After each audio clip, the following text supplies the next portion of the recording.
एक राजा था। बहुत बूढ़ा हो चुका था, लेकिन मोह माया से छूट नहीं पा रहा था। बाल सफ़ेद हो चुके थे, लेकिन राजगद्दी छूट ही नहीं रही थी। एक दिन उसने अपने दरबार में एक भव्य उत्सव रखा। आसपास के राजाओं को भी उसने उत्सव में बुलाया।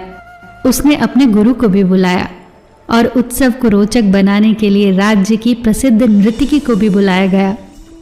राजा ने अपने गुरु को कुछ स्वर्ण मुद्राएं दी ताकि वो नर्तकी को नृत्य के बाद पुरस्कार में वो दे सके।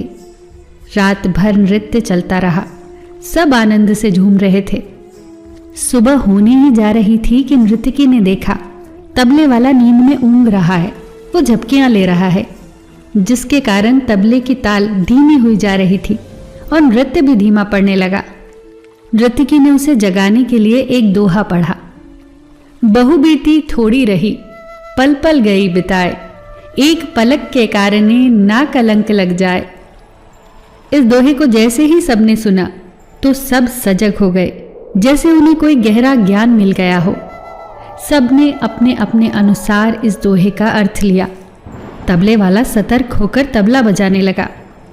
सब लोग दोहे की बहुत प्रशंसा करने लगे। नर्तकी ने वो दोहा फिर से पढ़ा।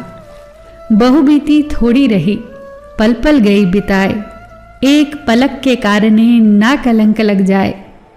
इस बार राजा के गुरु ने सारी मुद्राएं नर्तकी को दे दी। नर्तकी ने फिर दोहा पढ़ा तो राजकुमार ने अपना मुकुट उतार कर नर्तकी को सौंप दिया। नर्तकी दोहा फिर पढ़ने लगी। इस बार राजकुमारी ने अपने गले से अपना कीमती हार निकालकर नर्तकी को दे दिया। नर्तकी दोहा बार बार दोहरा रही थी। अब राजा ने उसे बहुत सारा पुरस्कार दिया, लेकिन राजा अब असहज हो चुका था। उसने नर्तकी से कहा, बस कर अब, एक मामूली सी नर्तकी क्या सारी सभा को लूट लेगी आज। राजा की यह बात जैसे ही गुरु ने सुनी तो उनके नेत्रों से आंसू बहने लगे। वो राजा से बोले, राजन, आप इसे मामूली नर्तकी ना कहें। अब ये मेरी गुरु है। इसने मेरी आंखें खोल दी हैं। मैं सारा जीवन ईश्वर की भक्ति में लीन रहा, वन वन जाकर तपस्या की, और अब अपने अंतिम समय में इसके नृत्य में लीन होकर मैं अपनी साधना नष्ट करने जा रहा था। इसके दोहे ने मुझे बचा लिया है राजन। अब राजा का पुत्र बोला, आप मुझे राज्य नहीं दे रहे थे। मैं अपने सिपाहियों के साथ मिलकर आपकी हत्या करने वाला था। इसी दोहे ने मुझे जगा दिया कि आज नहीं तो कल राज्य मुझे ही मिलने वाला है।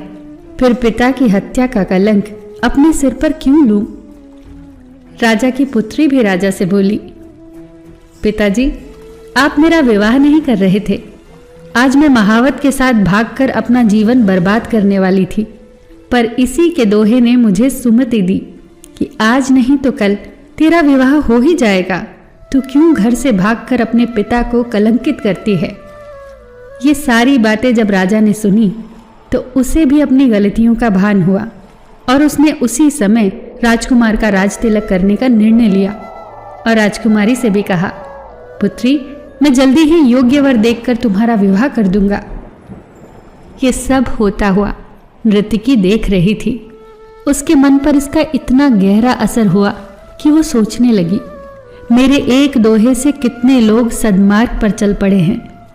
जब सबने सही मार्ग चुन लिया है तो मैं क्यों पीछे रहूं? उसने उसी समय राजनर्तकी होना त्याग कर ईश्वर की भक्ति को अपना लिया।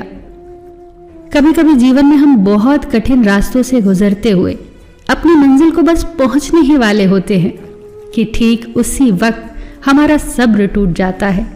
हम हिम्मत हार जाते हैं, रुक जाते हैं, ठहर जाते हैं।